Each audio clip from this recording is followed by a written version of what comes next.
must be our goal and our guide. And all that we strive for as a human family, dignity and hope, progress and prosperity, depends on peace. But peace depends on us.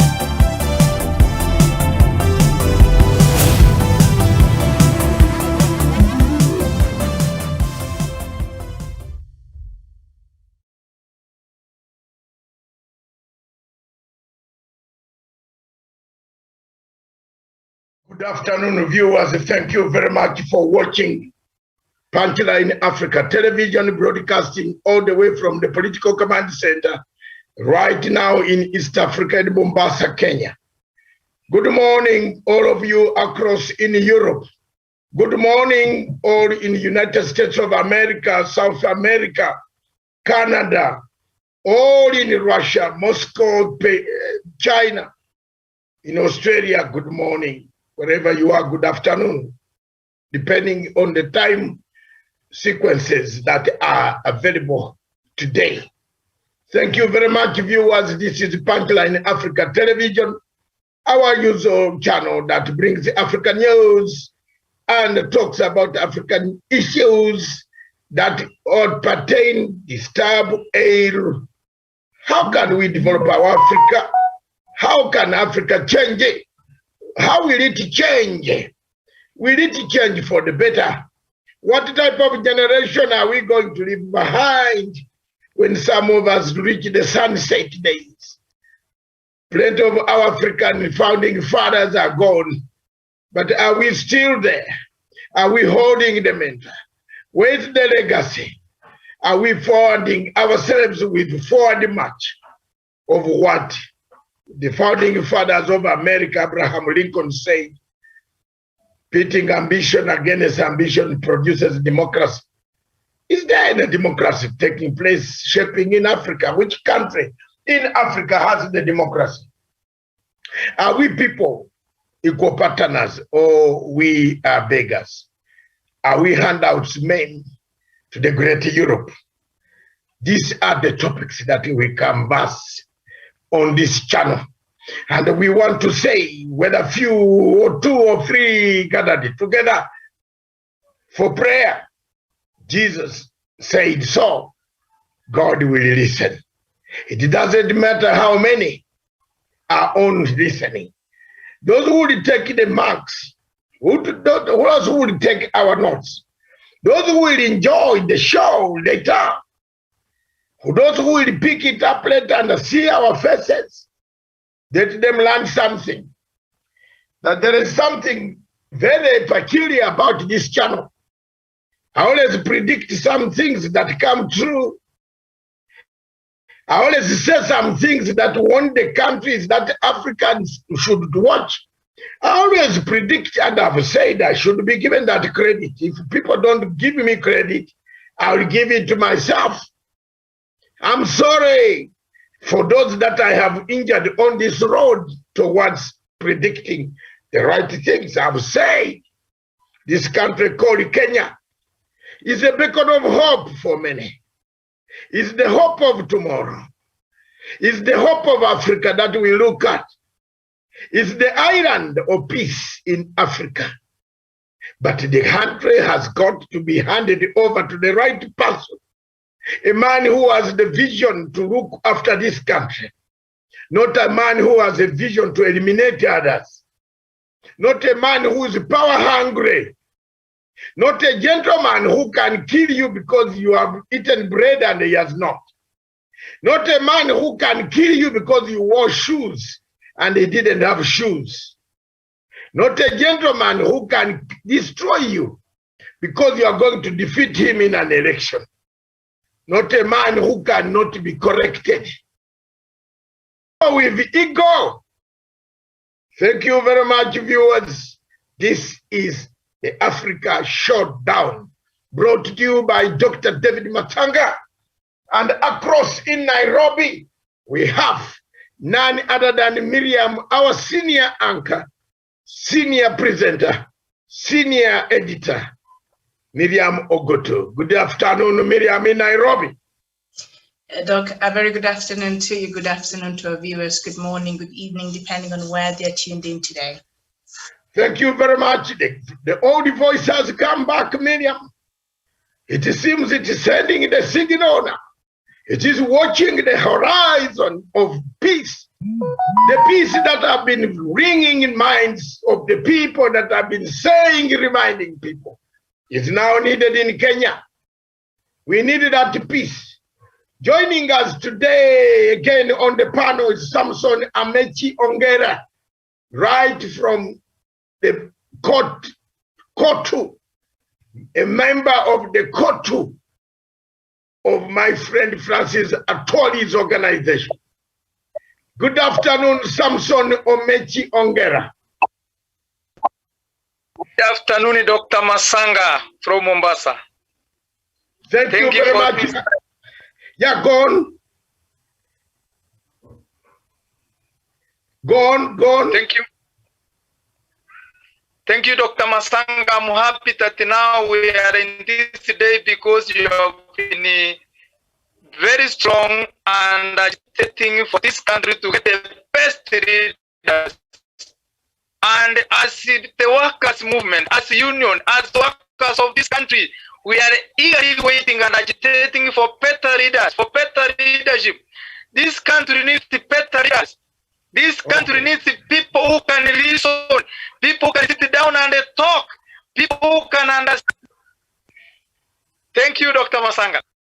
Thank you very much, Samson Amechi Ongera. Not a country that eliminates people, not a people who want to practice politics of intrigue. Miriam, several times on this show, I was telling you the politics of intrigue.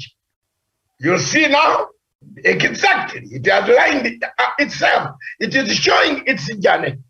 Was I born a giraffe?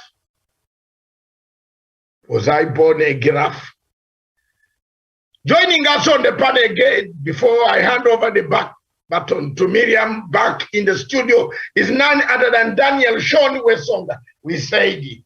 Wesonga, we said it. Wesonga, we have been saying it. Here it comes. We have been on the social media telling people the truth. Nothing but the truth. I told the people that this guy is Nikolai Machiavelli. I told the people that this guy is Fanani Fanzi. He's creating a revolution of Fanani funds in Kenya. And if we are not careful, Ruto could disrupt this country completely. It could become worse than Somalia. Imagine something of the nature that allegedly said by Mr. Livondo. Imagine, God forbid, allegedly, because he has to write a statement to the police, and the DCI themselves will make a statement, assessment of what to do with them. And therefore the people mentioned, or the person he was mentioned, must also write a statement. So imagine Daniel Wesonga Sean, our investigative journalist. Good afternoon, wherever you are now, trying to piece up pieces of Shakespeare, plus Emperor Nero. Does Kenya have an Emperor Nero?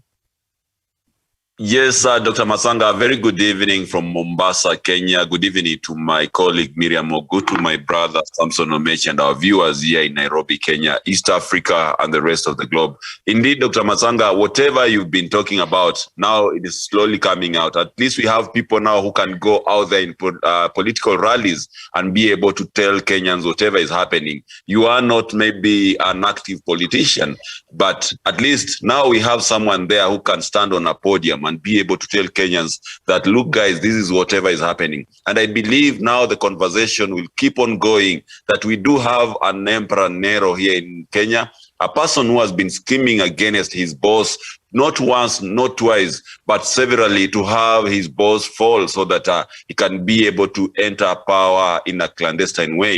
So, Dr. Masanga, there is the conversation. I believe more is going to come on board. We know whatever they are doing. Even currently, we have the guys who are stuck in Dubai. We are going to talk about that. Okay. I think, Miriam, I just want to put a disclaimer that I'm a Gentile preaching to the Jews. Paul letter to Philippians chapter 1, 3, and 4. Those letters, I'm a Gentile preaching to the Jews. I've done my best. I've made predictions. I've warned the people. I've said it for almost 10 years that this country needs a redemption strategy. If you think that Matanga is wrong, look at what type of elections are you preparing? Miriam, I think this time today, let's go deep here. Let's not reserve anything. I hand you back the baton. My disclaimer, I'm a Gentile preaching to the Jews because I'm a foreigner. I don't vote in Kenya, but I just say Gentile. That's as Jesus or the Bible says. Paul told the people that I am a letter to the Jews, that time will come when you will need me. And Jesus said, don't cry for me. The mothers of Jerusalem, cry for your children. And therefore for me, David Matanga, I might go. The son said, I am going, look at me. I'm going, my son said. But don't cry for me. Cry for your children. If you hand over this country to William Samoei Ruto, I think whatever I will be, I will say, I told you. Thank you. Back to you, Miriam. All right. Thank you for that introduction. Now, let me just take us through quickly the headlines of the leading newspapers this afternoon. The Sunday Nation, the main headline, Day Kalonzo walked back on Raila's deal, and can Uhuru guarantee a fail-safe OKA Azimio deal? And then the main interview on the Sunday Nation, Wajackoya wants to be president. And just beside that, Kuria Alliance takes on DP Ruto in Kenya, back from treatment in Dubai. Gatundu South Member of Parliament Moses Kuria leads allies in declaring battle to take over Central. The story is on page 5. The return of handshakes, forget fist bumping. The handshake is back, even without any official declaration. Experts say the end of COVID-19 protocols is nigh. The story is on page 19. And teachers reject NAT age proposal. That is on page 8. And then we turn our attention to the Sunday Standard. The main headline, Inside Raila's poll strategy. And then up there, Uhuru's final push for Mount Kenya. That is on page 21, 22, and 23 on the Sunday Standard. Kiprop Mishra meet Keses MP with 1,000 shoes. That is on page 4 and 5. And Biden is sure Putin will invade Ukraine. That is on the World News on page 37. And that is what we have. And up there, of course, delegates walk out of NAT conference. So that is what we have on the leading newspapers this afternoon. And of course, our topic on Kenya is Kenya needs healing fast. And then after that, we will go to the African topic. EU and AU summit, equal partnership or exploitation. That will be the subject of our discussion this afternoon. So I'll just take us back to Dr. Matanga so that we can continue with our topics this afternoon. Thank you very much, Miriam, for that honor. And right now from Mombasa, my kickoff is, let's look at First, let me make one observation. The state of the Republic of Kenya needs to re-examine itself on which way to go. Do we need these elections? Are we in a hurry for elections? That's point number one.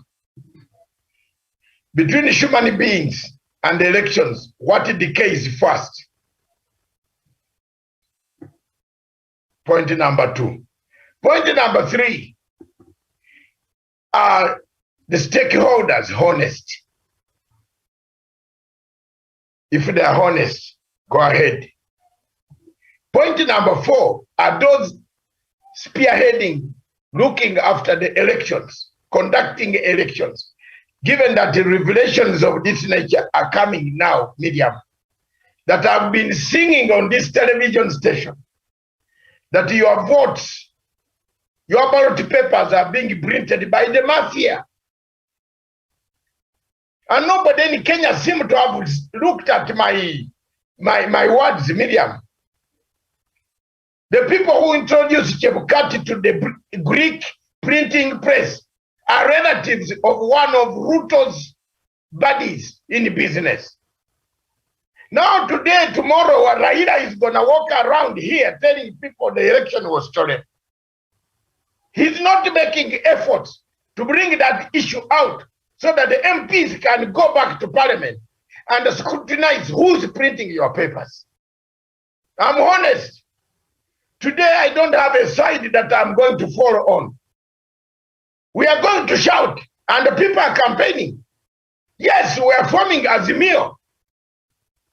But are we seeing the danger that we are going into? Do we have an electoral chairman, Miriam, who can conduct this election freely? Who has gone in bed with the printers of the ballot papers in Greece, a country that has no money, where Ruto can pay $500,000, and they mark the ballots, they change the ballots that you have paid. Are we not seeing the trouble? If that is not trouble enough, God forbid. The fourth point that I want to make is, are we seeing the danger of disunity at this moment? Does this country need unity or purpose? Yes. Does this country need healing first? Yes. Anybody telling me that we are going for a very good election when people are spitting fire, when allegations of assassination appear at this hour, where people have been plotting? We had this story a long time ago, but we did not want ourselves, as I, Dr. Matanga, I am a Gentile preaching to the Jews. I did not want to bring it up. But every international agencies knew what was going on in this country. Are we safe? And therefore, look at all those tenets. Coming back, Miriam, one thing that I pick out of the story of the newspaper is my younger man, Wajikoya. He has grown a beard with gray hair, but he seemed to be having an ambition. Remember, Professor Wajikoya was my employee.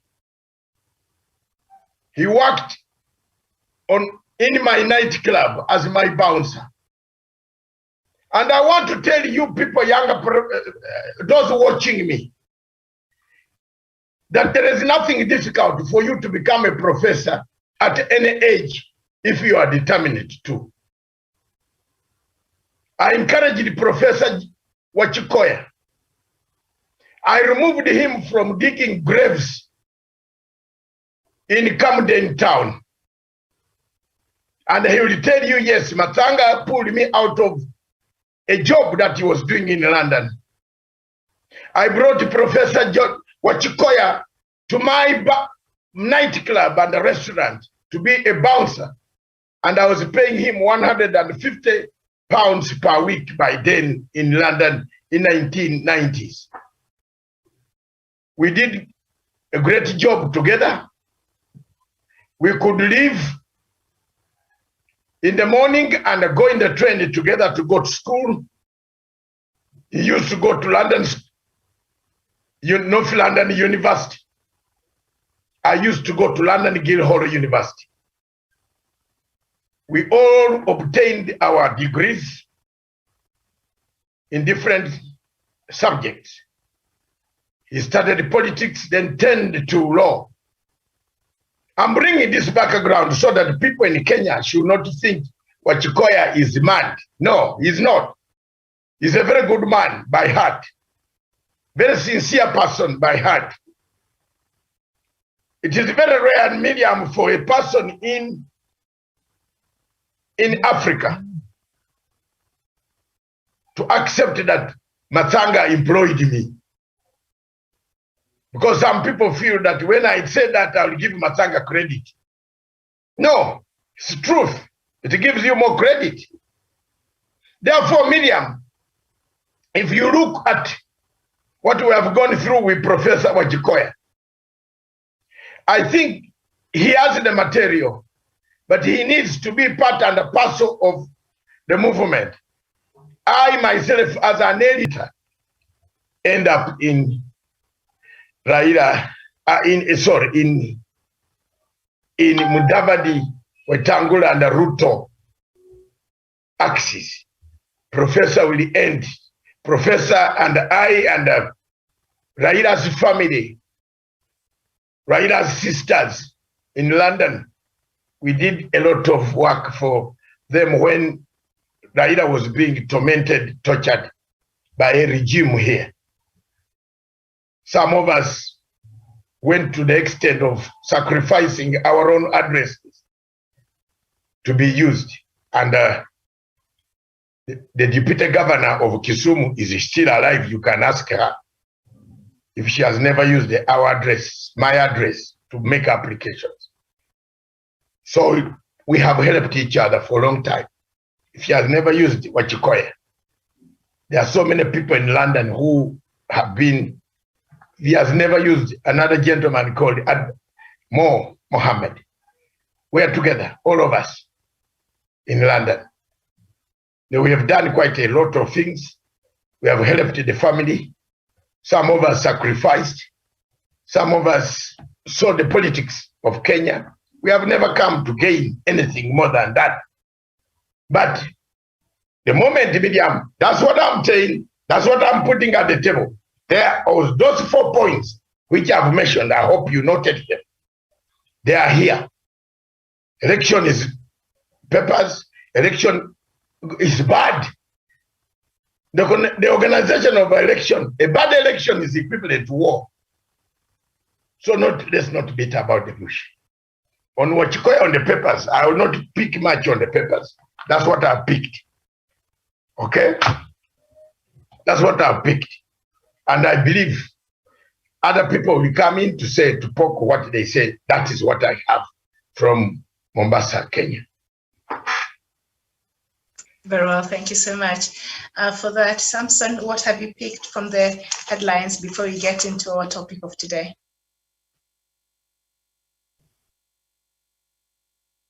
Daniel?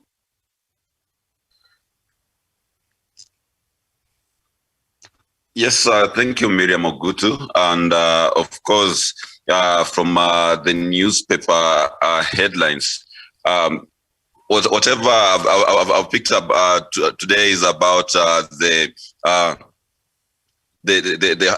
working together of President Raila Odinga, President Uhuru Kenyatta, and the former Prime Minister Raila Odinga, and the kind of plan that they have in. Miriam, I'm not getting you clear. Let me check on my internet a bit.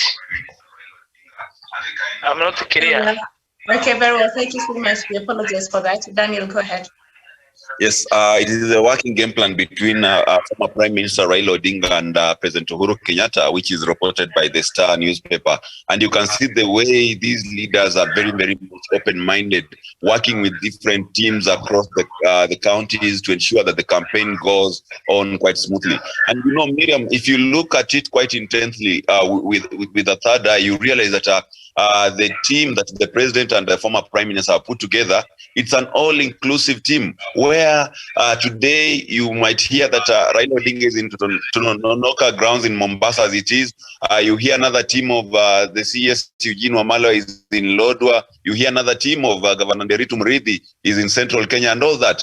That is a team that is actually working on cohesiveness of this particular country. And you've heard them talk about having a coalition of the willing. It does not talk about small tribal political parties. Rather, it talks about bringing every Kenyans of every creed, every political alienation, or every maybe gender and tribe together on board.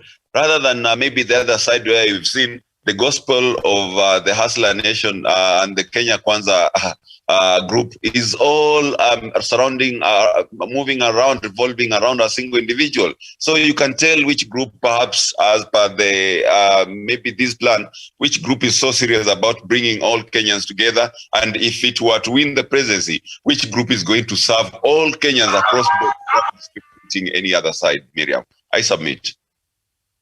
All right, Sparrow, thank you so much. And before we just move on to our topic of the day, yesterday there was the Thanksgiving ceremony for Gatundu South Member of Parliament, who was out of the country for treatment. And when he came, he made some very, some choice of words were used yesterday. And of course, he expressed his displeasure with Michigan was treated, and he was perhaps expecting the deputy president and other UDA bigwigs to be in that meeting, but they were not present. And so he said, you know what, us as Mount Kenya people, hata sisi hatupangangi. I don't know what you make of what he said yesterday, Daniel, before we go back to Doc.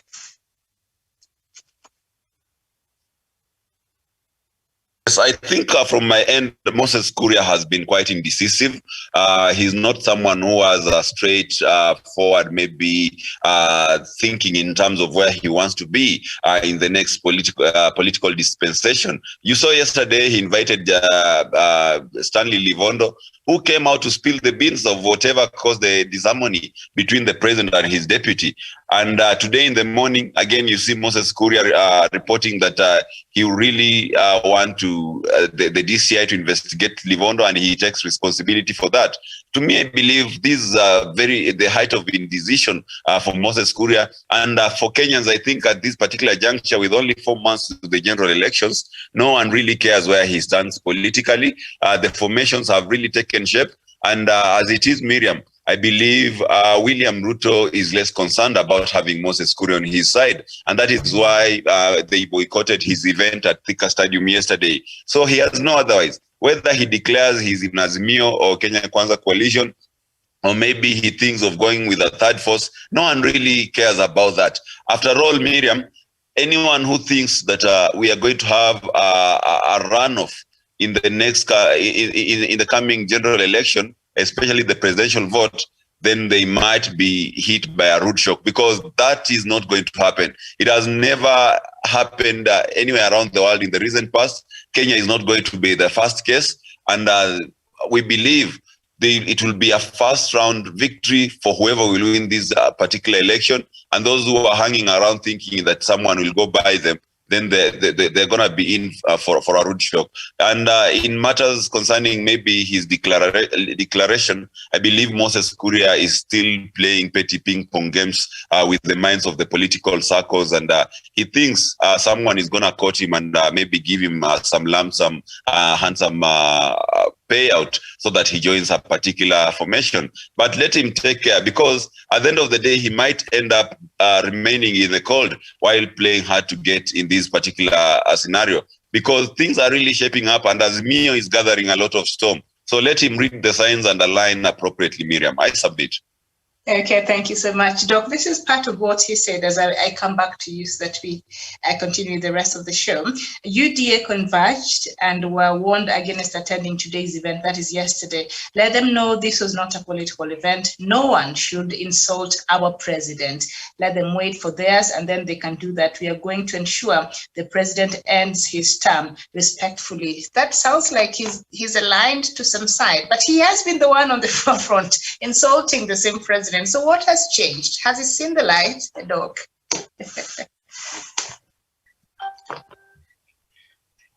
Miriam, it is very sad. Moses Kuria is my friend. I am the one who taught Moses Kuria what ICC looks like. Moses Kuria used to go with me. I took him to the ICC. And one day, Miriam, Ruto came out of the ICC building. I'm narrating this story so that Kenyans must know the truth of how bad Ruto's heart is. I was standing with Kuria, Mugatana, myself outside of the ICC back behind the door where all suspects come out. And there were his PAs escorting him coming out. Of course, knowing very well that this is the Deputy President of the Republic of Kenya. We shall be very happy to say hi. And Moses was among us. I hope, Moses, I have tagged you. You are hearing this story. I've just tagged you on your line. And my younger man, Moses, be careful also. You are confusing. You are the first person who brought chaos on Kenyatta. You are the first person who started the insults against Kenyatta. And you are the first person who actually went to damage your own person. Your own person from your own backyard, your constituency. For me, you can come to this movement wherever you are useless at the moment now.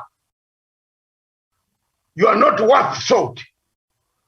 Moses Kuria is very powerful on social media with sick, dead accounts that they have manufactured with Itumbi and the rest.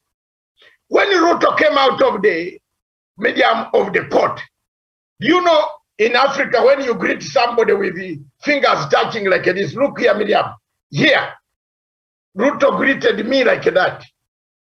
Then and he did not want to greet these two people. He just forced himself, say, hi, nyenyi, habari yenyu. Me, he brought the hand. I took the hand and he greeted me with this top finger. This is Ruto, the one whom I've paid my money to go and defend. Wazungu, I was working in Sky News. Miriam, I was earning a living. I was not asking anybody to give me money in Kenya. But because I got involved in taking understanding for people with this African nationalism, I couldn't allow these two young men to go to jail. Or 6 or camp of people to go to jail. When I was here and I saw the truth. And here I am, I've sold my things. Even a logbook of my cars to go and fight the NGOs in London, in Amsterdam and Schiphol Airport and The Hague. Ruto greeted me with top fingers like this. I did not know why.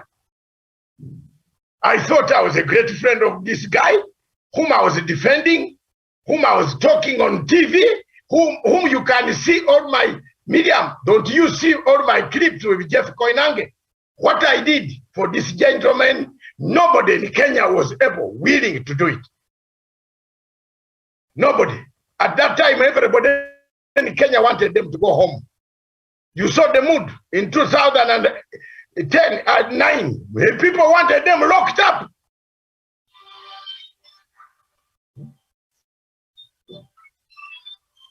Nobody wanted them to be part and a parcel of anything in Kenya. But I stood when he greeted me like that. I want to tell you, Miriam, my Shiva.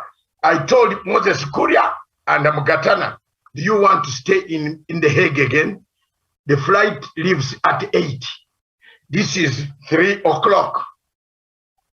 I had booked you rooms in Moving Peak Hotel. I paid. I don't mind. I'll lose the money. Mugatana said, David, you are right. Moses Kuria said, Matanga, this is the end of me on ICC. I came here to see the man, and the man did not greet us. Let's go. We went to the hotel quickly. We did the parking quickly. Got a Mercedes-Benz outside. It dropped us at Schiphol Airport. I changed the tickets. Paid even money to change the tickets of these two younger guys, two gentlemen, because they didn't want to spend their allowances. As usual, Moses Kuria does not spend money when he sees you. He knows you are going to pay. That one is a story of another day. So here we are. And my dear, when we came in the plane, do you know what has shocked me? Up to today, I'm shocked. I am a great friend of Moses Kuria. Did you know that Moses Kuria never told me that he is the one who fixed this gentleman, who fixed Uhuru Kenyatta and Ruto? I'm now revealing this today. That's why you see the hatred of Uhuru Kenyatta today. Sio wacha tutoboe ya haki. People fix Uhuru Kenyatta, and they pretend to be eating in Uhuru Kenyatta's government. I didn't know Uhuru Kenyatta. I'd only seen him once on a plane. When I was also doing my African things, we met. When I was coming from Zimbabwe, he was going to look for Githongo. We sat in business class. He was sitting in business. I was sitting in business class. Mimi, I don't also care. I'm also a powerful man. In my own small capacity, God has given me something small, not too much money, medium, but small. And I use it. That's when I met Uhuru.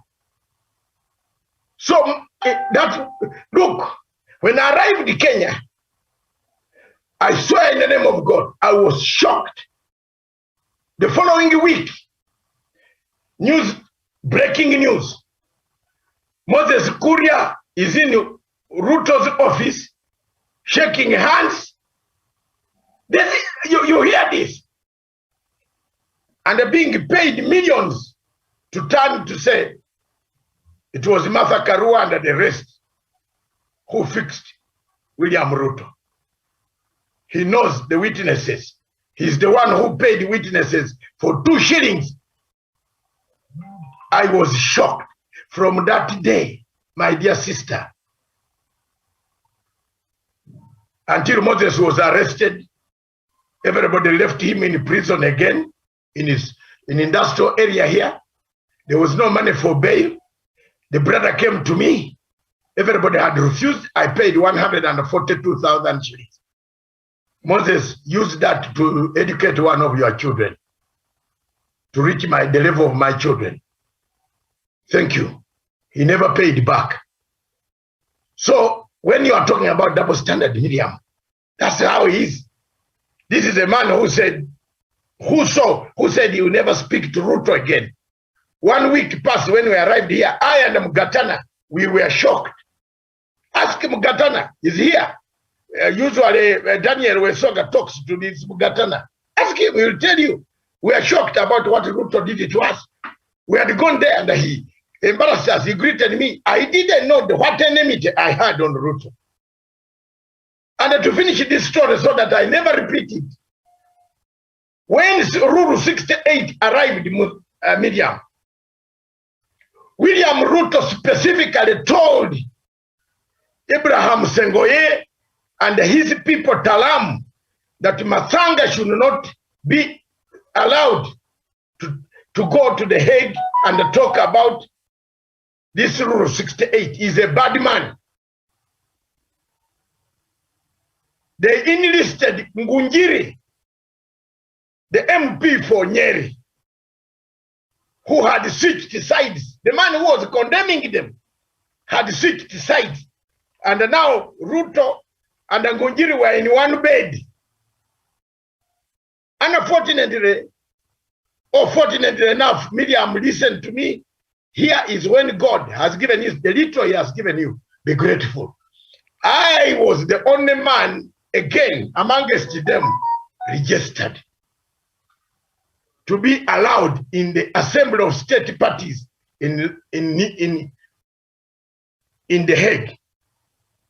My cards, credentials, my badge was lying there. When I arrived with my suitcases of all the material I had, I was given even a stand. Actually, there was a stand prepared for me to display my work against ICC.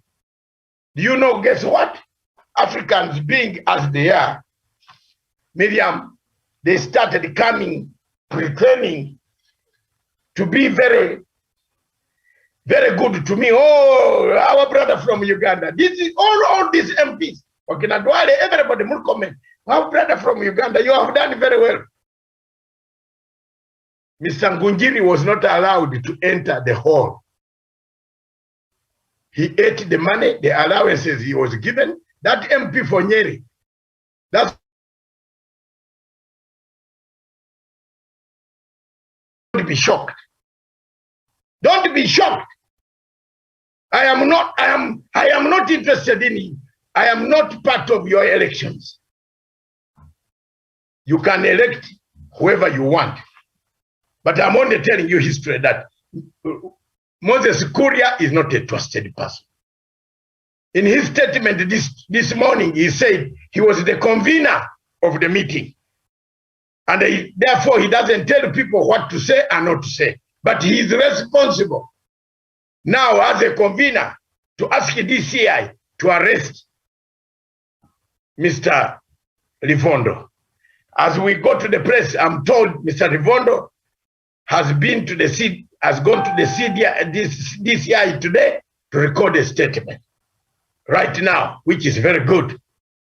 Therefore, we would like to see Ruto also record a statement, because he was also mentioned. It is not Matanga who mentioned it, it's not me. And the Ruto since then has tried so many times to bump me out. I'm aware of this. I'm aware, Miriam. So don't get tomorrow when you see me bumped, don't look anywhere else. Yes. Because I write. He has bumped so many people who write. So we are not going, is this the state you are going to hand over? You are going to hand over this good state of Kenya to this man? The man brings, I was the first man who shouted about Harun Eyadin as a terrorist linked to ADF in Kenya. Kenyans were quiet. Harun Eyadin went to Kampala to Uganda and told Ugandans that he's building a vaccine library. You get my point? A vaccine factory. This vaccine stone is, the grass is as tall as the trees in Mabira forest. President Museveni sacked the minister. He is under investigation for a crude, conned, fraudulent money was used. They got some money from the Ministry of Health, tenders, they signed papers. This factory is nowhere to be seen. Now, Ruto's problems are many. They are not made by Masanga. So to me, at the moment, Miriam, Moses Kuria is a spent force. Yes. Where people can pick seats, isn't it, Moses, Miriam? Are we together? Are you still there? That is what I think is happening as we speak. So that is my conclusion. Yes, Miriam, as we conclude, because you got stuck a bit and I was worried. As we conclude, Miriam, Moses Kuria is not a man you can trust. Your statement is, as you read it, contradictory.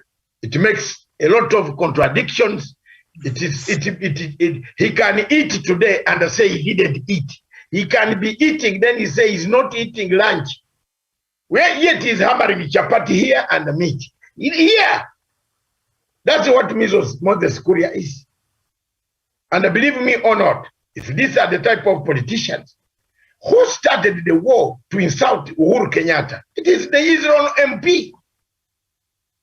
His own MP from his own constituency. If I were Moses Kuria, I would work with Uhuru Kenyatta and I will give me, by now, Moses could be the man inheriting what Uhuru Kenyatta legacy is. But the man went, because of money, went to beg and beg Mr. Ruto. Just as you see, Ruto wants people who beg him, but not people who have brain like Matanga. He wants people like Wetangula who beg. Wetangula is used to begging and stealing. So you have nothing to add on Wetangula. He's a thief, naturally. If he was in Sirisa, he would be stealing chicken. Remember, like we told you, Harvey is no more. These were the people filing applications wanting Ruto to go to jail. So let Ruto himself sit somewhere, wherever he is. I can see his voice is changing to a big one. Oh, I don't know what is killing his voice. At least for me, it is age killing it. Let him sit down and change his behavior. There is something, Miriam, that Ruto has done which has annoyed the president. And we are waiting for the president to tell us. So even if you arrest Livondo today, you don't want us to tell us. The plane came back. Let's open this subject. The plane came back, Miriam. It twice. President Kenyatta's plane was rerouted. Yes, it came twice. Who receives the intelligence? Who? Is it Ruto? Who works on the intelligence of the president? Who can the president come back and say my plane was going to be shot?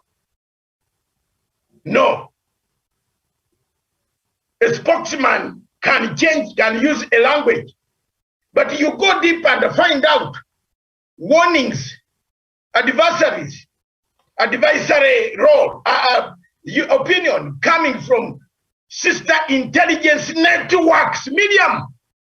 You people who are here, who are listening, for a plane to be diverted, it is on radar being listened by everybody. Once the plane goes up in the sky, it picks all radar systems, whether in America or Europe. Therefore, if you want that information, it's available.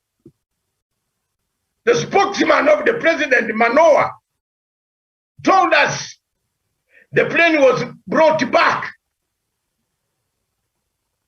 He told us the plane was brought back. So if maybe the president has information, let's wait, he will tell us. Maybe that's one of the things that made the president run away from Mr. Ghosty Worker. Because he could even buy polonium-210. And the other people coming to his office, his farm is full of wazungu. Let's go again. Allah, let's go. And now I'm charged. The plane, another helicopter. A helicopter of a pilot, piloted by his pilot, a man from Kisii, a very good young man, crashed at night with how many Bazungu Americans? Who were they? Why have we kept quiet in this country? Why do people keep quiet? A helicopter flying at night on river, on Turkana, Lake Turkana, crashing there. The governor of Turkana running to the scene to collect the loot. What was in the helicopter? Who were in the helicopter? What destination were they going? What were they going to do? Do you think that these things should be taught to the public like that anyhow? The government knows the cause of the crash of the helicopter. Where were those nationals going? Why is it that America, if they were real Americans, can you kill one American and they don't ask? I'm being an investigative lawyer. Look at my face. I've read, I'm going to went to school. Here, you want to stop me? I went to school, my dear. Don't tell me lies. And I'm Miriam, I'm an investigative lawyer. I read how to investigate. You can't tell me that you kill one American and Americans keep quiet. The embassy keeps quiet. Yeah? Tell me. And then you don't go to you don't go to bury your own pilot. Tell me. You don't. Let's bring another scenario. Ababu Namwamba, the daughter of Ruto. Ababu Namwamba, the daughter of Ruto. My friend from Mumias. They went to Italy to meet mercenaries who sell arms. Why is the Ruto always involved in arms? Why? Today, wacha tuambiane hii kitu. Mnyenye wa Kenya. Mtaniambia nyenye. We can even suspend the other debate off. Why? Look at that, Miriam. It is very painful. We lost one Sergeant Kenei. And the investigations, why is it that these arms are not investigated in another office? Why did the mercenaries come to meet themselves in Ruto's office? With the daughter working as an ambassador for Kenya, instead she was selling guns to kill people in Kenya. Is that an incident that no Kenyan did not see?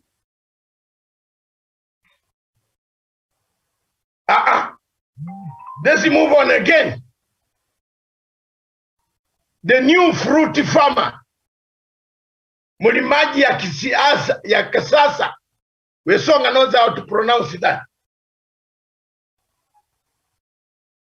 The fruit farmer. Yes, mkulima wa matunda ya kisasa. Mkulima wa matunda ya kisasa. Ruto told us here that this is an investor ya matunda ya kisasa. An investor from Turkey.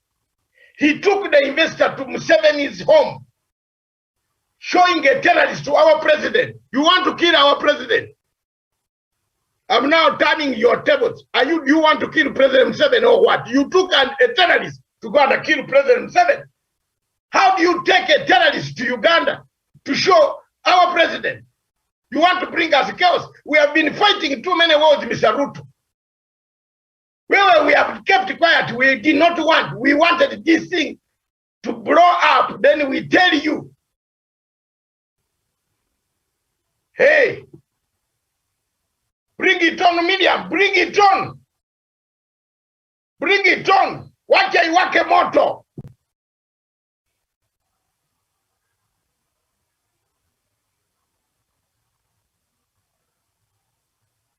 You took a Turkish terrorist called Harun Eyadin and delivered him to our president. You wanted to kill our president in Kenya, in Uganda, that he is a mulima ya matunda ya kisasa, that is a farmer, a new fruit farmer.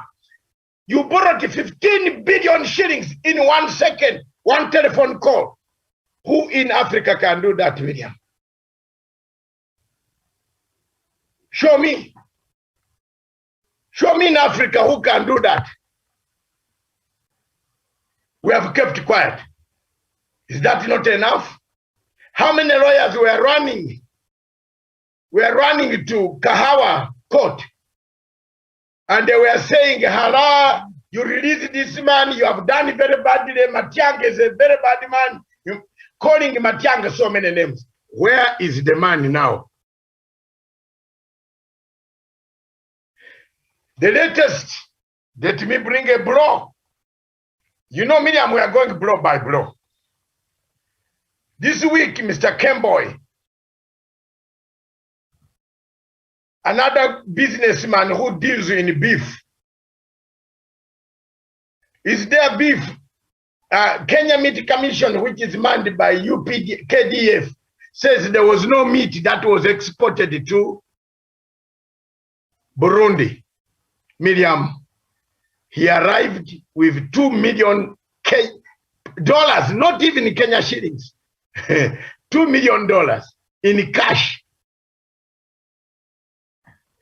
Do you know the problem? Do you know the telephone, what the telephone is saying? All the transactions of his telephone conversations, they are in police hands. Is that not information? Is not privy to us. We don't have it, but it is there. And they are talking. He's talking. He has said where, how many times he has been collecting money and where and who. So, in a nutshell, my sister, we have a problem. That's what I can say. Let God bless us. So in this question of us being threatened, it is not me. I'm not Livondo. Livondo, I can stand for him. Do you know what? When they were bombing Libya, Livondo and I asked for a plane from a friend, an African head of state, who is my friend. He gave me a plane. It came. It took off. A presidential plane. I swear in the name of God, I'm now swearing over this national TV. The friend of mine said, David, are you sure? I said, yes, sir. Give us that plane. I was with Livondo. I thought Livondo was going to tell a lie will not come. The plane flew in from a southern African country towards Nairobi. It was going to go and pick. We land in Nairobi, then go to Tripoli. And we pick us in Nairobi. We go to Tripoli and pick Gaddafi. This is the truth. And Livondo went home. We were not paid money by anybody. The former ambassador of Libya is still here, can tell you the story. I think the best we had in our pockets was $1,000 each, which we had, which you said we shall drink coffee. But Livondo came and stayed with me in the Intercontinental Hotel, waiting for the plane to touch ground at 4 a.m. Miriam, at about 10 a.m., when the plane had already left that destination of a Southern African country, a president friend of mine who had given it to me to go and rescue Gaddafi. Some people, when they see me here, they think I look like them. Well, some people, please leave me alone. Mi meshaona kitu. Watu Miriam, meshaona vitu mingi. Livondo came with his bag. We stayed together in the lobby. He doesn't. Anybody saying Livondo drinks alcohol. Livondo drinks water and tea. At that time, it is me who used to drink alcohol. I drank brandy because I was saying the mission I was going to, we could be shot down anytime in the airspace. Where Tangula and the 5 other presidents had been captured somewhere in Mali. Can I tell you, Miriam? While the pilot arrived in Tanzanian airspace, and he was saying, where are you en route to Nairobi and Tripoli? They said, no, return to Dar es Salaam and go back.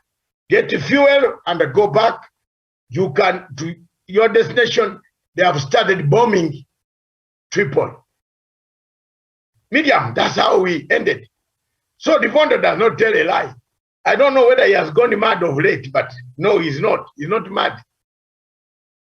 And Livondo is a man, those who are criticizing Livondo is a man who has bought his houses. He bought his houses. Not like a Malala who a man in Luyaland who, if in Luyaland another man builds you a house and then you marry a woman there, you are like a woman also. In Luya. So Malala is like a woman. Ruto built him a house. Rivondo is credible. He has houses and children. They are big here. I know them. Malala, I don't know whether he has children. I've never seen any. The only children he has is Butere Girls play, which he wrote.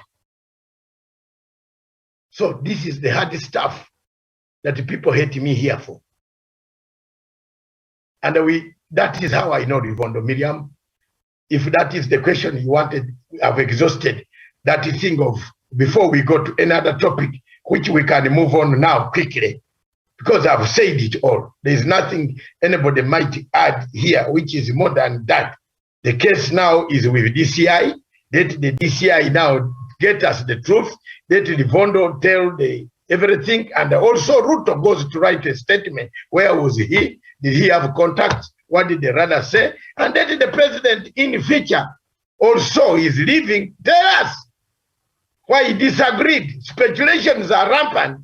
Why did they disagree? They were wearing the same ties, same shirt, same, I don't know, I don't want to say something here, which would turn into not very good. They were wearing cufflinks, the same cufflink. One of them calls the other, wear the blue cufflink. Look, we had a problem here. So there's something that made the president not happy. And the president disappeared. Because in Ruto's office, there were so many whites, Ukrainians, Russians. Some of these Russians carry polonium-210, which is dangerous chemical that can kill you within weeks or days. So that is all. The president was right to separate and go his way. He will tell us soon. He promised to tell us soon. So for us who defend his legacy, we have no regrets. Rivondo must have had evidence to be able to say that. He's not a madman. He has never been to Butabika. No, not Butabika. What is this other place called? Madare. Butabika is for Uganda. I submit therefore, Miriam, that it's better we move to the other subject and we wait until the statements are recorded, unless my friends have a minute one to say, you can give them permission. Okay, perhaps Samson, would you like to add something to that? Mrs. Kuria now saying that no one should insult our president. Let them wait for theirs, and they can do that. We are going to ensure that president ends his term respectfully. But he has been one of the people who has been disrupting President Uhuru Kenyatta's presidency. And as a matter of fact, as Dr. Makanga has said there, he's one of the first people who started insulting President Kenyatta. So before he makes such statement, maybe he needs to apologize for people to believe that he actually means what he says. Thank you, Miriam. I'm happy I'm now back. To start with, and from where I sit, I doubt whether any straight thinking Kenyan can take Kuria seriously. It's no second for any seriousness.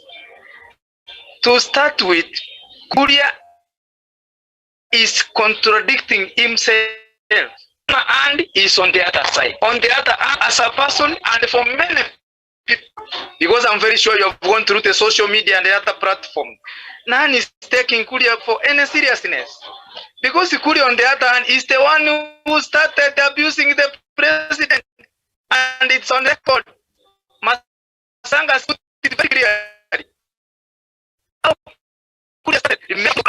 Remember, yes, giving context is not on Tangatanga. It's in Asimio, it's not in Asimio, it's nowhere. Samson, could you just even the purport that Okami player Samson, could you just use the audio? Only things change. I doubt whether Rivondo was aware the three. Samson, use audio. Samson, please use the audio. Samson, use audio. Miriam? Yes, much better now. Go ahead. Now that's good. Go ahead. Our video, I can come clear. Yes, now you're clear. Am I clear now? Yes, go ahead.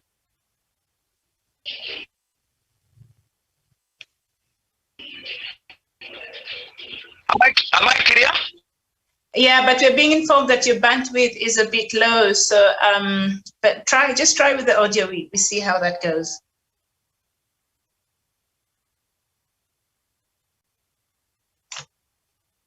All right. So I think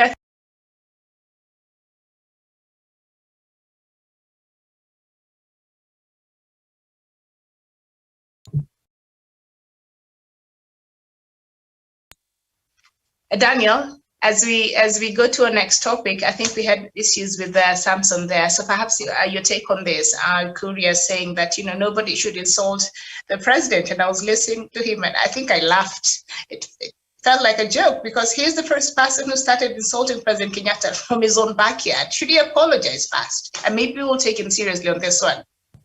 Absolutely, Miriam. And like Dr. Matsanga says, Moses Kuria is not a truthful person. He's just using the president, hiding behind the president so that he can be able to raise his stakes with William Ruto. Tomorrow, if William Ruto gives a call to Moses Kuria and tells him to go to Karen and pick some money, he'll be there even before the cock crows in the morning. So to me, I believe he's someone who is actually hiding behind the president, trying to punch the deputy president. And also, there's a statement he made yesterday that Raila Odinga cannot win unless he gets Kalonzo Musyoka into Azimio la Moja. We know that is the truth. But why would Moses Kuria, who hasn't shown any support for Raila Odinga, be so much interested with what Raila Odinga should do to become the president? And also, the other thing is that he has always insisted that he's going to support Martha Karua. Martha Karua is the best person to become the deputy president or maybe a running mate to either Raila Odinga or William Ruto. And without them, the country cannot move forward. That is a language of a conman. A conman who takes people, who hides behind people to go auction them and be able to get a cut out of whatever actions that he's doing. Whatever he's doing is actually parading Martha Karua, or even right now maybe trying to use Kalonzo Musyoka to bargain something for himself. So to me, I think Moses Kuria is a free agent. He's a person who does not have any other person's interest other than his own. And therefore, saying that people should not insult the president, I don't think he means it from his heart. Rather, he's using it for convenience and for political expedience. But as it is, Miriam, that is the way to go. We should have people respecting the president.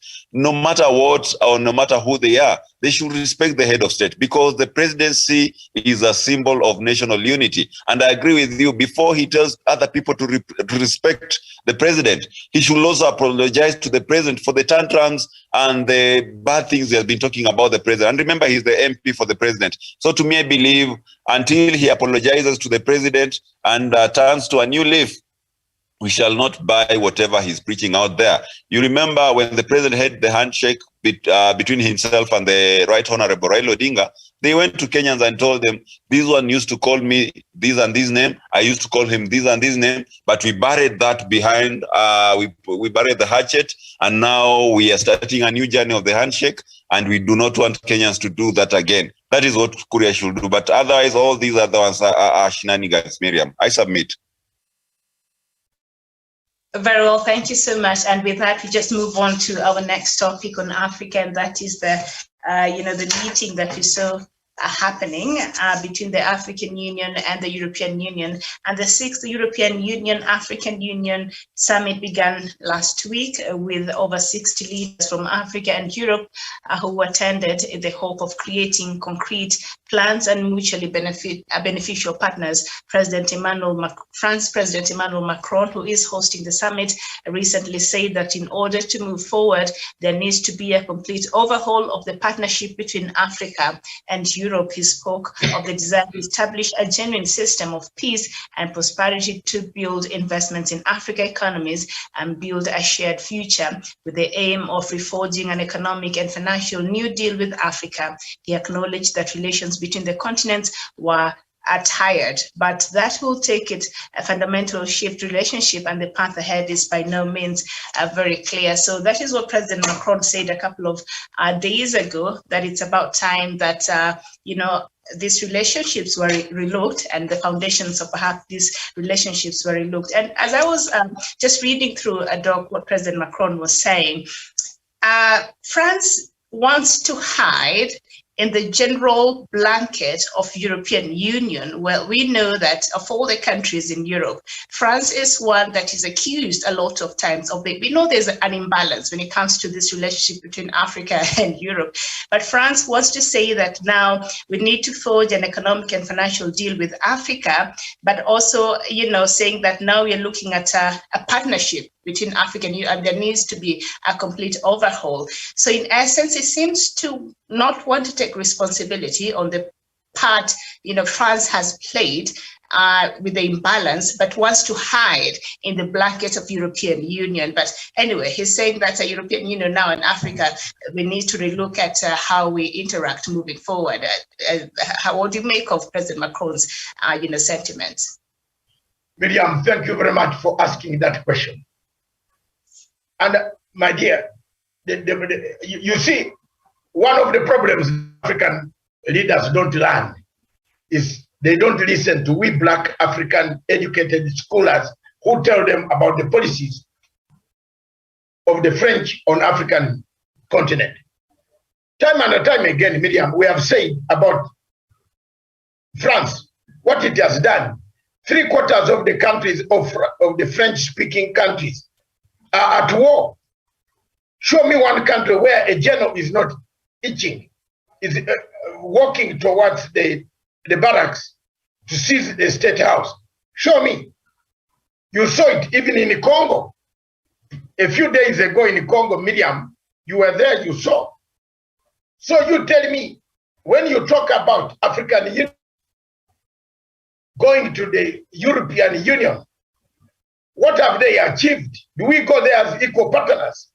Do we go there as equal suppliers of the equal goods that make the European Union more equal, more powerful than us? We are the suppliers of raw materials. Surely. Let me talk like M7, surely.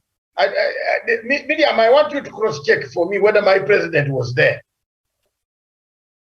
I don't think he was there, because I saw him in Kampala. He was not shown. He didn't go.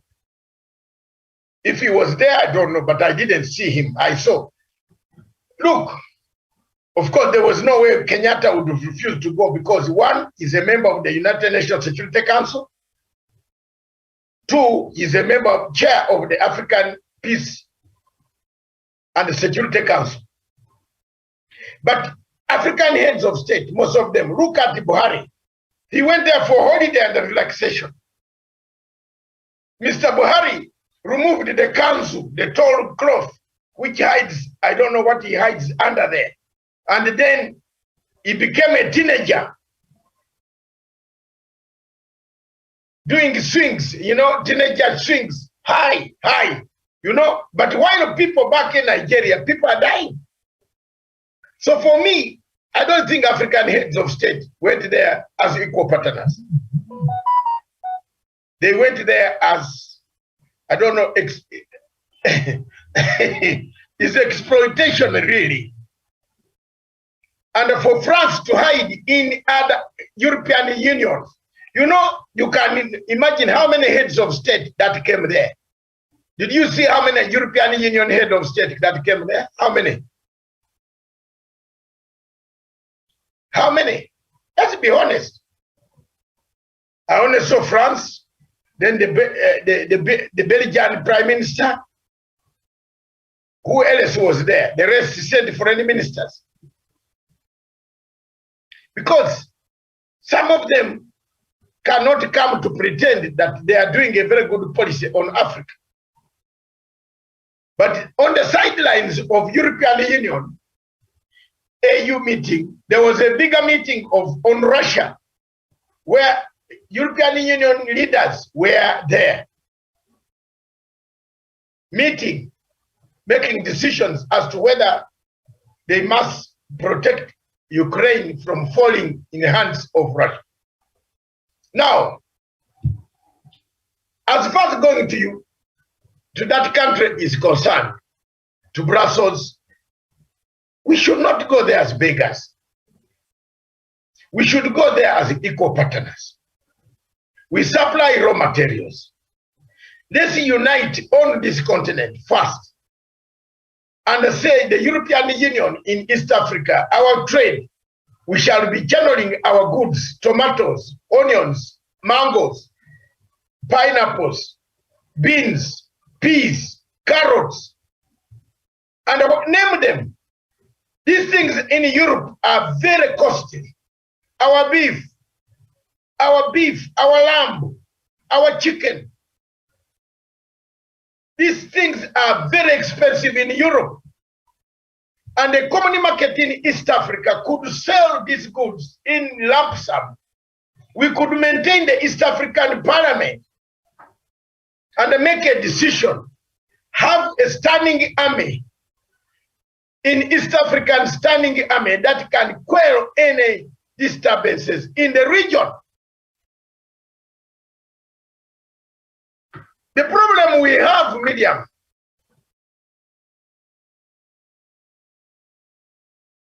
the problem we have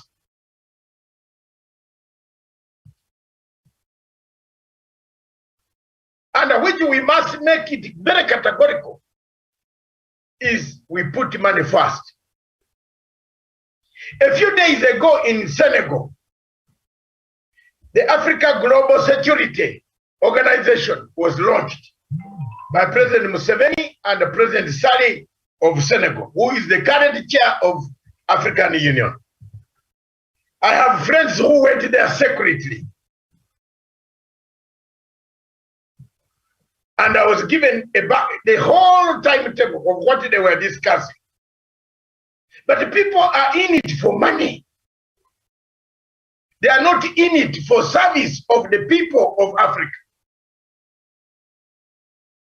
So until we have committed people, a united East African community, common market, where borders, where we can now concentrate on it, SGR, without intrigue, without creating a banditry economy. Because Ruto will create a banditry economy in Kenya. If we don't create a banditry economy, this region can export quite a lot of goods to the European Union. And Miriam, my dear, guess what? We would be making a lot of money, jobs. We would come back and create. You imagine a pineapple farms. How many people will be employed on pineapple farms? Miriam, I don't know whether you want to know. But the best pineapples, do you know where they come from? You yourself, you test pineapples, I believe so. But I want to tell you the best pineapple comes from Masaka in Uganda. You have seen in the market, most of you people, Kenyans, when you go, can I have the Ugandan pineapple, not thicker pineapple? I think you have also done that before. Or you might have been buying pineapple without knowing that the best pineapple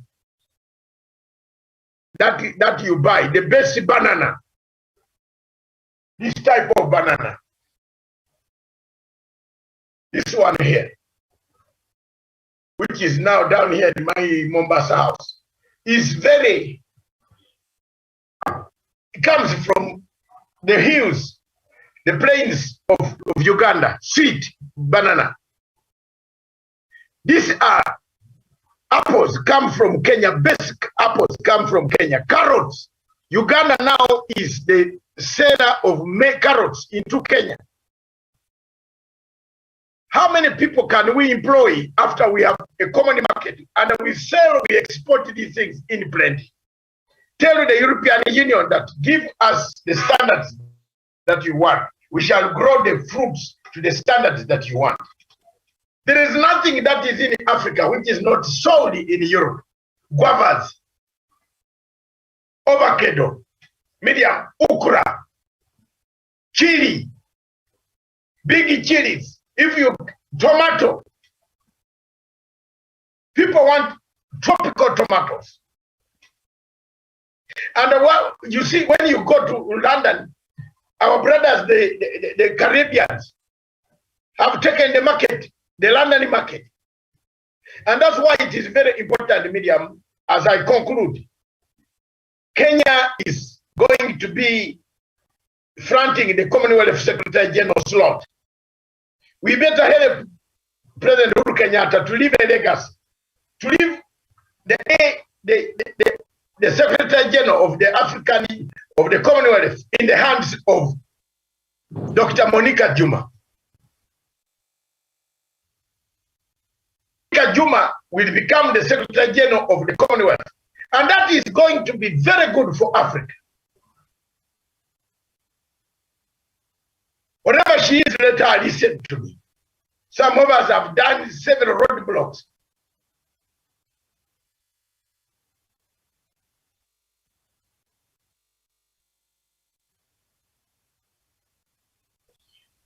Okay. Thank you very much. I don't know what that shared a file in the meeting. Which one is that? Over to you, Miriam. All right, thank you so much. Daniel Wasonga, your thoughts on this meeting by EU heads of state as well as the African Union. Is it,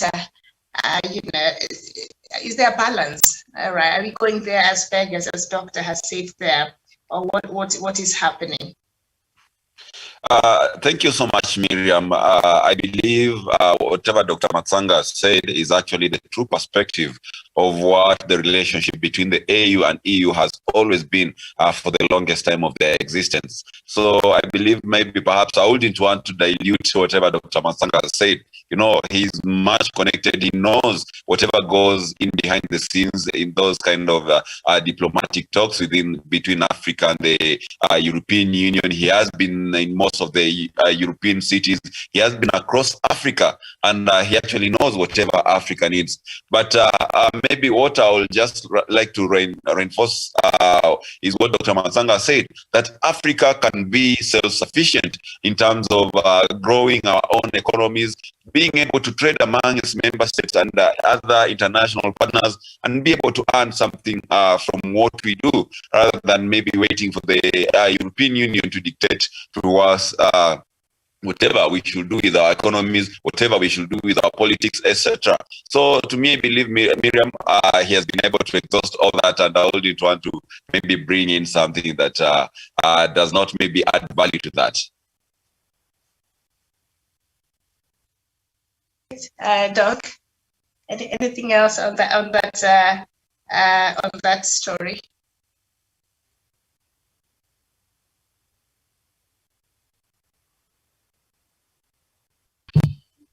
Miriam, I would like to tell our viewers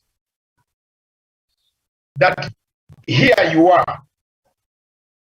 Miriam, I'm very lucky that, and you are lucky that we are also chosen few amongst all of you, including Punchline Africa TV. I am now sending, before we finish, I'm sending you the communique. I think somebody from Brussels saw us discuss this now and sent us a communique. I want to thank you very much, my brother from UNDP. My school fees that I paid did not go badly, but that is a communique. Some you can download it for everybody, and let me send it to our group so that you can see, then you can look at the community on what they came out with. In fact, you can laugh.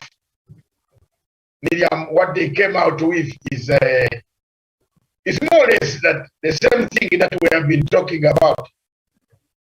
There's nothing much. The European Union community with AU. Let's hope that these things will work. But Miriam, it looks like we are on a very dangerous trend. My sister, we seem to be navigating towards very dangerous waters. I think you can see the opening statement there. You can laugh. The usual statement that they usually make when the communiques come out. But as long as Africa is not united, that's all I can emphasize and say here. We shall carry our topic of, does Kenya need a BBI now? I think let's open up that one tomorrow. It is a bumpy road towards 2022. It looks bumpy.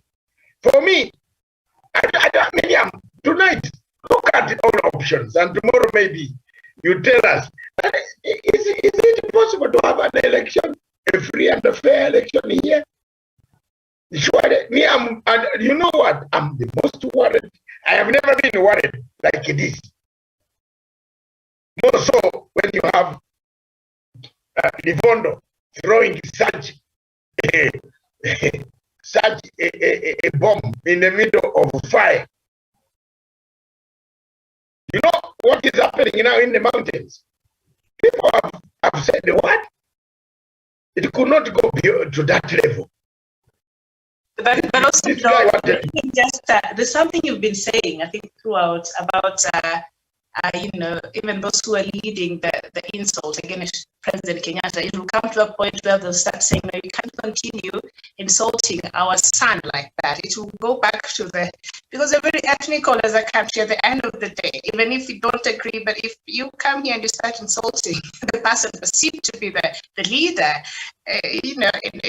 in one's community, people in that community will not be very happy. So I think you see it come a point, yes. So Moses Kuria maybe is just coming back to who he is. Yeah, because the crowd,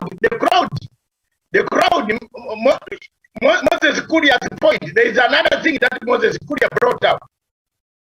He said they sat down and said they should boycott Moses Kuria's rally. And this was a Thanksgiving, but not a rally. Why did UDA boycott my rally? So you see, if you know what, if you have been paid money, you have been bought, Miriam, unanunuliwa, una akili ya kusema imeenda, I've gone. Yeah, me here now. Yes, akili iko lakini sauti you can't. Yes, the heart wants to say it, but the body is very weak. Mouth shut. True. Yes. So he can't. He's already taken money. You see people who have money of their own. Mrs. Ngirichi. That family is very rich. You know that. They don't rely on handouts. She said, just forget it. I've gone. To hell with you. I entered here, you became too personal, you even touched, wanted to take me to private places. I don't want. I'm my husband. Those are the people we want. But Moses Kuria cannot say that because he took this man's money. This man needs to trigger. Look at Baraka Muruka. Can Baraka Muruka stand anywhere to talk? But that guy can talk. PLO Mumba, he can talk. Because he has never taken anybody's money. But somebody has paid your loan, your house was going to be taken.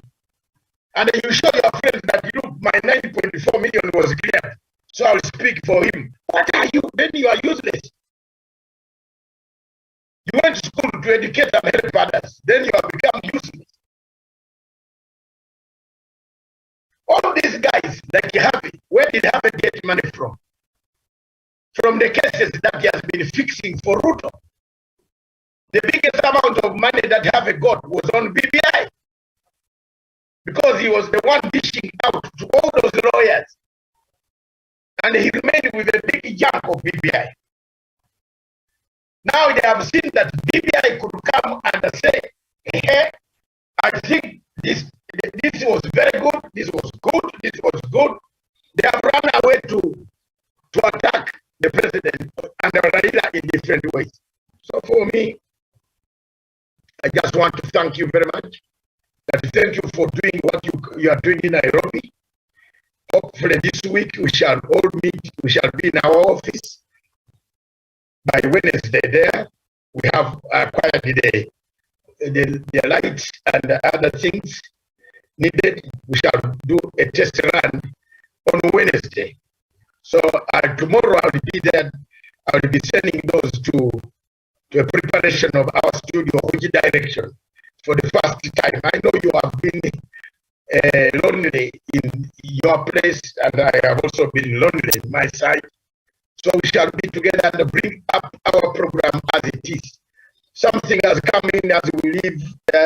Breaking news coming from London show that Her Majesty the Queen has contracted positive COVID-19. I don't know. This is very bad. I pray that, Madam, may God just give you a quick recovery. You have been one of the inspirations of the world, and you have inspired us. You gave us, some of us, education under your government, under your guidance. So let's pray for you, that you come out of hospital immediately. Thank you very much. Miriam, this week we shall be there, and we shall be focusing on agenda. Things are beginning to heat up. May God bless you in Nairobi. God bless you, Daniel Wesonga. God bless Ongera. I don't know, we shall get Ongera somewhere to have it.